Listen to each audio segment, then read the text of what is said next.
ശ്രീ ഗോവിന്ദൻ്റെ പ്രതികരണത്തിൽ ഒരു ഗൂഢ ആനന്ദം ഞാൻ കാണുന്നുണ്ട്.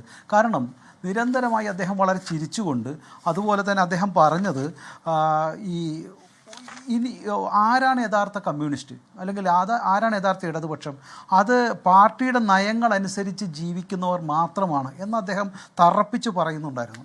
അപ്പോൾ അത്തരത്തിലുള്ള മുന വയ്ക്കുന്ന ചില കാര്യങ്ങളും ഞാൻ ആരായാലും അറസ്റ്റ് ചെയ്യും, ഇതിൻ്റെ മുകളിലേക്കും പോകും, ഒരാളെയും സംരക്ഷിക്കില്ല എന്നുള്ള വാദമുഖങ്ങളും വളരെ ഷാർപ്പായിട്ടുള്ള പ്രതികരണങ്ങളും അദ്ദേഹത്തിൻ്റെ പതിവ് പ്രതികരണമല്ല എന്ന് ഞാൻ പറഞ്ഞു വെക്കാൻ ആഗ്രഹിക്കുന്നു. ഇപ്പോഴത്തെ കമ്മ്യൂണിസ്റ്റ് പാർട്ടിയുടെ നേതാവ് അദ്ദേഹം പറഞ്ഞത് ഞങ്ങൾ ആരെയും സംരക്ഷിക്കില്ല എന്ന ഒരു വാദമുഖവും വെച്ചു. അത് ഹാഷ്മിയോട് ചോദിക്കുകയും ചെയ്യണ്ടായിരുന്നു.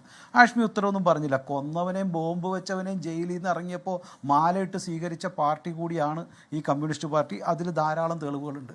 ഒരു ഉത്തരവോടെ പറഞ്ഞിട്ട് ഞാൻ ഹാഷ്മിയുടെ ചോദ്യത്തിലേക്ക് കിടക്കാം. ഇവിടെ ബഹുമാനപ്പെട്ട കോൺഗ്രസിൻ്റെ വക്താവ് പറഞ്ഞു ഞങ്ങൾ എന്താ ചെയ്യണേ, ഇവിടെ സംഘപരിവാർ എന്താ ചെയ്യണേന്ന്. സംഘപരിവാർ എന്താ ചെയ്തതെന്ന് സംസ്ഥാനത്തെ നേതാക്കൾ കണ്ടിട്ടുണ്ട്.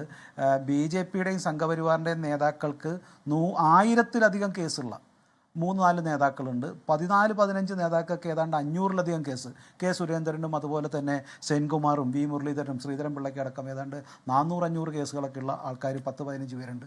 അപ്പോൾ കേസിൻ്റെ കാര്യത്തിൽ കഴിഞ്ഞ സമരത്തിലായാലും ഈ സമരത്തിലും ധാരാളം കേസ് എനിക്കെതിരെയൊക്കെ ഉണ്ട്. സ്വന്തം ചാനൽ ചർച്ച മാത്രം കാണുന്നവർക്ക് ഇതൊന്നും കാണാൻ പറ്റില്ല. അതിലൊന്നും എനിക്ക് തെറ്റ് പറയാനില്ല, അതൊക്കെ അവർക്ക് ആവശ്യപ്പെടാം.